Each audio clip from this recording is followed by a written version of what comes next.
Hello, नमस्ते, good morning, welcome back. हम जैसा कि जैन धर्म पे बात कर रहे हैं, जैन धर्म की शिक्षा उपदेशों पे हमने बात की, आपको समझाया, आपने उसको पढ़ा होगा, सुना होगा। आज हम बात करेंगे जैन साहित्य पे। जैन साहित्य को आगम कहा जाता है। क्या कहा जाता है? आगम। अगर आपसे पूछे आगम किसे कहते हैं, तो जैन साहित्य को कहते हैं। अब आगम में क्या है?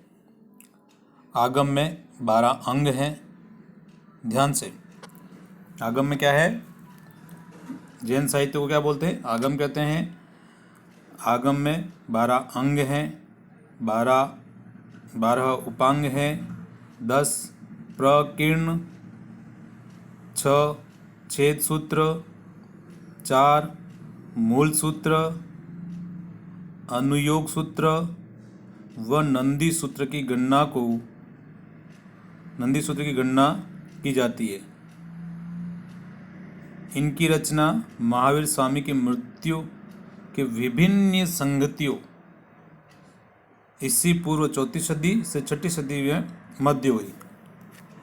आपको ध्यान होगा कि जैन साहित्य के संकलन के लिए क्या हुआ था?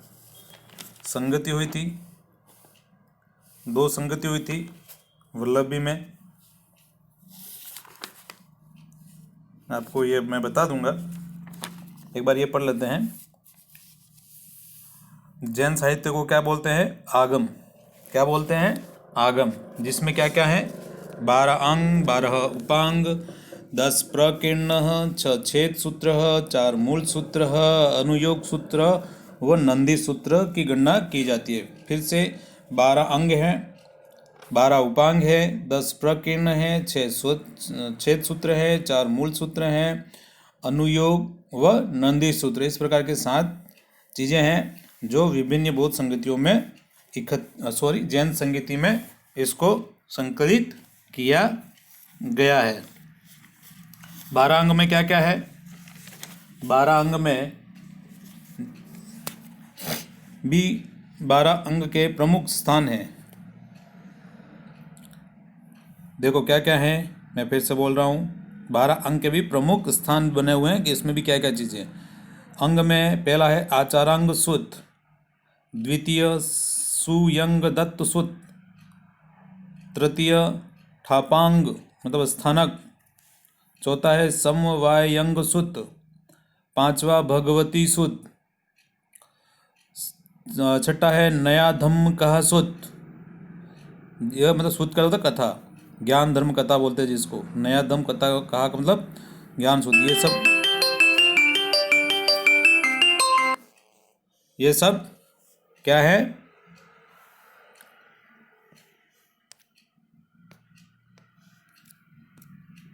क्या चीजें हैं ये? 12 अंक के कहानियां हैं। मैं बोल से बोल रहा हूँ।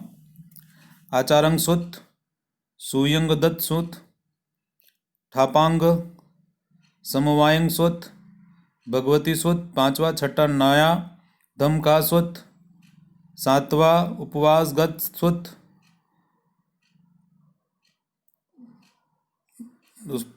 उपासक दत्त कथा कहते हैं इसको। 8वां है अंग गढ़ दसाव, 9वां अनुत्रोवाय दसाव, 10वां पदहावांग्रांग प्रश्न व्याकरण, 11 है विभांग श्रुतम, 12वां है टिड्डीवाय दृष्टिवाद।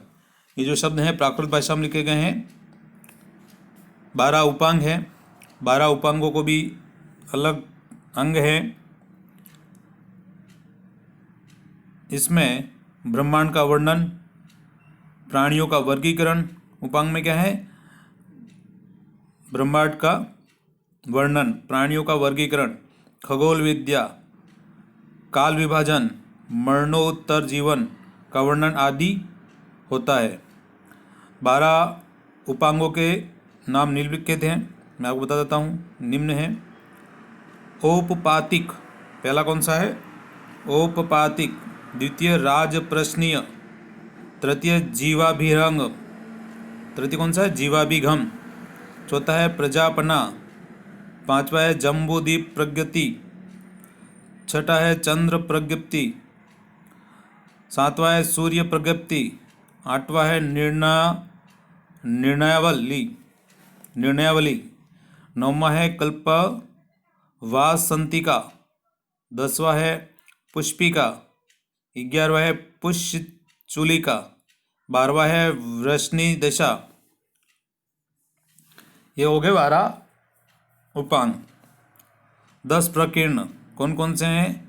चतुशरणम, द्वितीय है, पहला है चतुशरणम, द्वितीय है आतुर प्रख्यातराम, तृतीय है भक्ति परिज्ञा, चौथा है संस्तार, पांचवा है तंदुल वेतालिक, छठा है चंद्र वेदज्ञ, सातवां गणि विद्या, आठवां देवेंद्र स्तव, नौवां वीरस्तव, 10वां है महाप्रत्याख्यान, छठा कौन सा है? ये तो हो गए 10 प्रकीर्ण। अब 6 छेद सूत्र भी है। छेद सूत्र में क्या किसकी व्याख्या की गई है? जैन भिक्षुओं के लिए उपयोगी विधि नियमों का संकलन है। क्या है? जैन भिक्षुओं के विधि नियमों का क्या है? उल्लेखन किया गया, उसका संकलन किया गया, जैसा कि विनय पिटक में किया गया है। क्या किया गया है? विनय पिटक में आचार नियम की जैसी व्याख्या की गई है, उसी प्रकार छेद सूत्र में भी जैन भिक्षुओं के लिए आचार विचार विधि नियमों का संकलन किया गया है। छेद सूत्र के नाम सुन लीजिएगा। पहला है निषिद्ध, द्वितीय महानिषोध, क्या है? महानिषिद्ध, तृतीय व्यवहार, चौथा है आचार दशा, पांचवा है कल्प, छठा है पंचकल्प। छह सूत्र कौन से हैं? निषेध, महानिषेध, व्यवहार, आचार दशा, कल्प और पंचकल्प। उसके पश्चात क्या है? मूल सूत्र। मूल सूत्र में जैन धर्म के उपदेश, भिक्षुओं के कर्तव्य, विहार जीवन, पथ नियम आदि का वर्णन है। इसकी भी संख्या कितनी है? 4 है। कितनी है? 4। मूल सूत्र में क्या क्या है? उपदेश, जैन धर्म के उपदेश, भिक्षुओं के कर्तव्य, विहार जीवन, पथ नियम आदि का वर्णन है। इनकी संख्या कितनी है? 4 है। पहली कौन से? उत्तराध्ययन, द्वितीय षडावश्यक, तृतीय है 10 वैकालिक, तृतीय कौन सी? 10 वैकालिक, और चतुर्थ पिंड नियुक्ति या पाक्षिक सूत्र। चौथी कौन सी है? मूल सूत्र कौन सा है? पिंड नियुक्ति या पाक्षिक सूत्र।